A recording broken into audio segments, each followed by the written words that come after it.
Hello viewer, thank you for keeping it Elimu TV where you watch and learn. My name is Jacqueline Mutuma and today I'm on set with our teachers. We will be discussing more about the education system in Kenya. I'll give them a chance to introduce themselves, starting on. Hello, my name is John Gatuma. I'm a teacher by profession, teaching history and CRE, a very interesting area in Kenya syllabus. So I welcome you, stay tuned and learn. Thank you. Benjamin Makanda, a chemistry physics teacher, and I would like to say chemistry and physics, they are sciences which need to be made practical. Most of our schools in Kenya, they lack labs. We want to make them practical here on Elimu TV. Stay tuned. My name is Madam Esther. I'll be taking on English and literature.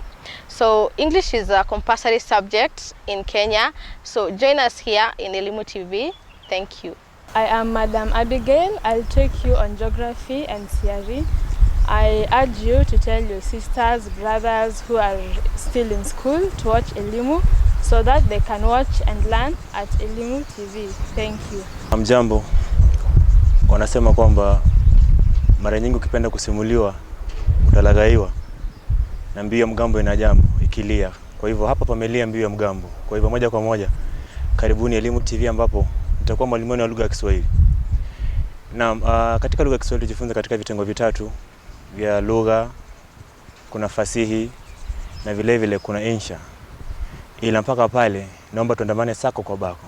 Yote 9-10 ni kwamba nashukuru. Asanteni. Hello, I'm Miss Christine Okoth. I will be taking you through mathematics and biology. Mathematics being a core subject, and it's a very compulsory, we need to eliminate the negative mindset that mathematics is hard. Join Elimu TV as we eliminate this mindset and work on most.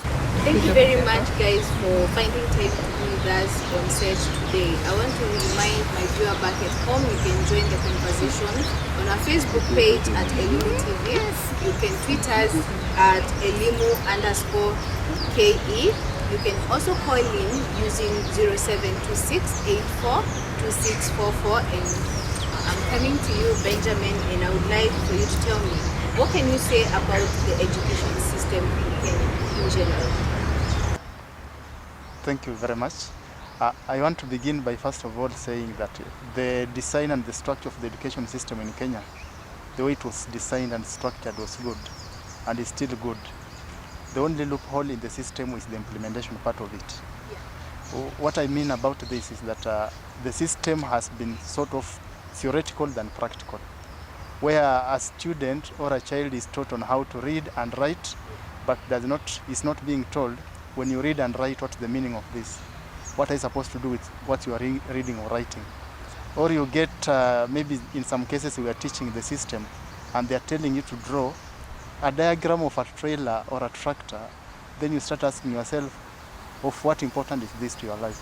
So actually we need to make the system a bit practical, very practical, such that if a student is being taught about the same system, then the student can relate it with his or her environment. For example, going the ICT way and making the education go the digital way, you realize that some of the schools around within the country, some of them lack labs, they cannot do the practicals, which can make actually a student to be part of the system, move with the system. So this kind of a system, when it comes, it will make a student to actually be able to familiarize himself or herself with the real kind of life, because we are going to use the animation as part of the teaching. You use audio-visual teaching and other methods of teaching, which is a bit realistic than the way it is being implemented. Making it easier for students when they see, they'll remember what they saw, they can be able to revise and pass exams. I don't know what do you have to say about the same? I would just like to add on what my colleague has just said. The system is standard. It is a very good system. It has helped so many people in Kenya and even people that are actually outside Kenya. But I would like to say that it just comes from within the student. The student just has to have that zeal for education, and to learn is a passion. Actually, you have to love learning, and being a literature teacher, an English teacher, I would just love to tell the student that they just have to love the books, love the reading, read the magazines. You know, in the system of Kenya nowadays, we have the literature being in Form 3 and Form 4, but it doesn't have to mean that you have to start reading when you reach the Form 3 and Form 4. You can start from Form 1, go to the Form 2, reading many books. The authors are so many. Yeah, they have written so many books, very good books. And those books can really help a person know how to talk in English fluently, know how to use English, yeah, the communication skills. So it is a good system, and yeah, it can be improved, yes, that's not arguable, yeah, but it is a good system. Thank you. And talking about loving to learn at the same time, you love what you're learning. I don't know, John, would you tell me why is it that people would love to say like learning is kind of boring? Do you think it's all based on the same system that we have been talking? Okay, well, my take on this in a nutshell, I can say that the education system in Kenya, that is 844, as I mentioned, it is actually based on the theory part. And most of the students, they emphasize on the theories. And when you look at some of the subjects in humanities, you realize that humanities is all about the theory, and there is no any practical on the same. So most of the students get it hard and it's difficult for them to revise. And you realize most of them, they use the rote learning so that they can pass exam. But in education system in Kenya, we need to introduce the ICT. When we introduce the ICT in education, we realize that it becomes so interesting.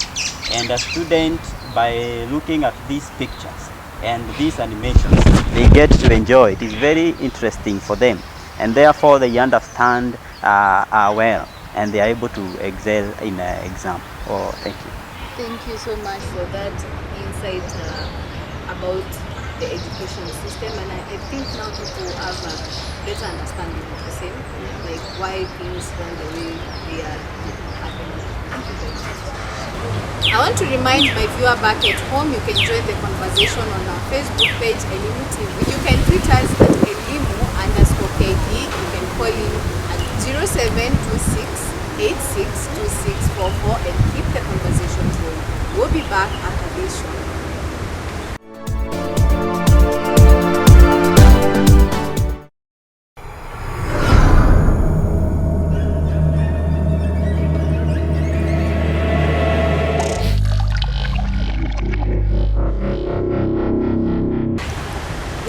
Welcome back. For those that are joining us at home, we are on Elimu TV where you watch and learn. Now I'm coming to you, Bwana Lunani. Usawa lazima uwepo siku zote. Na swali ambalo ninalo kwako Bwana Lunani, ni matatizo gani ambayo yamekabili sekta elimu kwa jumla, ambapo ukipendelea somo la Kiswahili? Asante. Tukubaliana kwamba somo la Kiswahili halijaanza leo. Limekuwepo tangia enzi za wakoloni mpaka sasa, na ni mojawapo ya masomo ambayo ni ya lazima katika shule, iwe ni shule ya msingi na shule ya upili.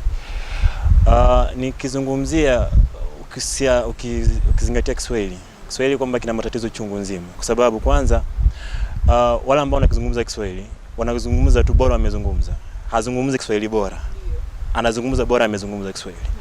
Kwa hivyo tatizo ni kwamba kuna kule kutojituma kwa wazungumzaji wa Kiswahili, sababu mtu azungumza tu anakiboronga Kiswahili hataki kujua. Kitu ambacho mimi ningependa tukifanye sisi kama watu wa Kiswahili, basi kwanza tukipende Kiswahili. Ukishakipenda Kiswahili, utakizungumza Kiswahili ambacho kwanza kina mantiki ambayo inatakikana. Kisha pili, tukizungumza Kiswahili kwa mara, kwa sababu isikuwe ni kwamba Kiswahili kinazungumzwa katika vitengo fulani, hasa kuzoea kule. Kwa hivyo mimi ningependa sana yule ambaye tutazama hakikisha kwamba lugha Kiswahili anaienzi, kwanza anaipenda, kisha anaitoa inakuwa kama yake mwenyewe. Kisha anapoitoa basi anatoa lugha ambayo ni lugha mwafaka kwa ambaye anasikia. Naam, sijui niendelee kutumia Kiswahili ama niendelee kutumia Kiswahili, nikipenda tu. Bila shaka Mungu anasaidia, ukitumia nitafurahi. Ndio sana Bwana Lunani. Going back to Abigail, there are challenges that are there in the education system. Maybe the curriculum, could be teachers, could be schools, could be anything that you feel as a teacher yourself you will. So could you tell us something? Well, thank you. What I'd like to say is that the curriculum is very good. The teachers having going to the university level, they have been well trained. Now the problem comes when it comes to the learning. So when people have to go to class, they read the theory all through. They do not have any practical lessons. In particular to geography, we find that geography is an art as well as a science.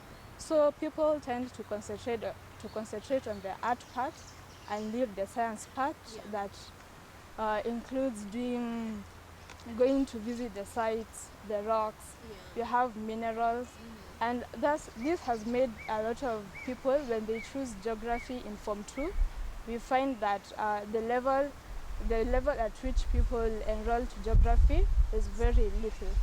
And this has led to many people, even when they go to campus, we have very little geography teachers, very little geography students. That becomes a challenge. Even to the university level, when they proceed with their masters, they are very few. So geography has a shortage of teachers. Well, because the older ways of teaching geography, just reading, and geography is a whole interesting subject. You go to the sites, you go to Lake Magadi, there is the mining, vegetation. A student cannot understand the whole perspective of geography just in a theory class. So practicals is very well needed. As part of CRE, people tend to assume that, okay, just the Bible. Everyone that has one, the knowledge of the Bible. I go CRE to is church. not just about Bible thing. I go to church, we will pray in the house, I will hear the stories, I'll watch the cassettes. And so many of these students, they don't take any seriously reading in CRE. Thank you very much, Abigail. That was good of you to come out clean and say this is what is happening. And to some point now, I'm getting to understand when we have shortage of teachers in a manner that some subjects, they're not taken that seriously. And so if I'm a student in campus, I want to pursue education, I go in to become a teacher of that subject people learn. And you find it's flooded, and the other side, there are no teachers. So that is one of the challenges that we have in the system. I don't know, Akav, the same? Thank you very much. I'm going to talk on the context of biology and mathematics. The first thing when you hear of mathematics, the first thing that comes to you, it's hard. So that is the mindset. We have a very negative mindset at the back of our head that mathematics is hard. So there are two things that are going to help us all to understand mathematics or to help us in working out of mathematics. The first thing is discipline, and the second thing is practice, consistency. When you do at least 5 sums in a day, that is going to help you to learn more about mathematics. Then another thing that is a bit a challenge, we are taught to do maths just one particular way. If it's a formula, you just do it A, B, C, D, you go down. But coming to Elimu, we are going to teach you how to do a particular problem using different ways. So it is up to you, the learner. You choose the method that you want to use so that you can apply it. Then when you're coming to biology in the school context mostly is about theory. And the thing that we forget is also the application part. So if I'm talking about a mammal, let's say it's a cow, I have to take you to the field, I show you, this is a cow, it looks like this. So you narrow down the imaginative part, you bring it to practical, something that I can see. If I see this is a cow, I'm going to remember. If I'm looking at the characteristics, I'll know a cow has fur, a cow has mammary glands, that are the teeth. So, and also when you come back to applications, let's say in mathematics, most of us in schools we're doing mathematics, but we do not know how am I going to apply this mathematics in real life situation. So at Elimu TV, we are bringing the practical and the applicable parts of mathematics. So it's a very interesting thing So we urge all of you to tune in and we learn all these things. Thank you very much, Okoth, on that. Time is not on our side, but we'll definitely find some more time, some other time to sit and talk about the same, find ways, expound more on this education system in Kenya. Now, I would love for you to have that chance to talk to someone at home about Elimu TV and the content that we are bringing in, just briefly, time is on. Elimu TV does not narrow to only students, but we welcome all people from all spheres of life. We are bringing education to your doorsteps. You're in your office, you can tune in and just learn. Sometimes there are some people who didn't have that opportunity to learn, but when you just tune in and just learn something, it does not have to be you are learning so that you can do exam. Education is just a journey, and it's a journey that does not have any destination. So learning is a continuous process, and we welcome you to tune in to Elimu as we continue this journey that does not have a destination. Ya, wanasema Waswahili kwamba ya nini tuuziane mlio wa ng'ombe wakati tunaweza kuuziwa ng'ombe mwenyewe. Nitakuacha na kauli moja kwamba hapa ndipo kuna halwa ya lugha ya Kiswahili, hapa Elimu. Kwa hivyo popote ulipo unakaribishwa, jumuike na sisi. Moja kwa moja tutajua kwamba Kiswahili ni lugha ya kupendeka. Karibu. Yes, the sky is the limit to everything that we do. Parents at home, young adults, teenagers, all I welcome you to watch Elimu. Let's learn and grow with Elimu. Watch and learn Elimu. Thank you. I want to actually invite the learner and the viewer back at home to tune to Elimu TV for the following 3 reasons. 1, this is a television of its kind. Not any other television that is of this type. Because we are bringing education at your disposal, wherever you are. 2, accessing Elimu education is absolutely free. Because all you need is just to register with some few coins, and then there you are in class and you are learning. And lastly, Elimu education does not actually choose who to access the education, who access the classes with them. Doesn't look at the age, doesn't look at the gender. Any other person who is willing to learn with us is actually allowed to actually be in the Elimu school. Elimu TV does not discriminate. It's for everybody out there. The person that did not get that chance to go to school, and also the person that got that chance to go to school. You may be in school and maybe did not understand your teacher. So when you come back home, you have us as the teachers in Elimu to help you understand that subject even better. And the person that did not get that chance to go to school, this is your opportunity. So tune in to Elimu TV and be with us. Thank you. Well, it has been a great pleasure to talk to you in this discussion. And I want to tell the viewer that is watching the Elimu TV, you stay tuned and learn. This is the only TV station in Kenya where you can watch and learn. If you didn't understand history as a subject, CRE as a subject, and any other subject, you are there, you have never gone to school. This is your time. This is your TV station. Stay tuned and learn. Thank you. Thank you very much for finding time to be with us, and call us on 0726842644 and keep the trend. Keep the trend to learn with Elimu, to grow with Elimu, and we'll be back some other time. Let's get all those comments, all those questions that you might have on our social media pages, like we've given them to you, and then we'll be able to move on and grow in the education system together. I've been your host, Jacqueline Mutuma. Let's keep it Elimu TV, where you watch.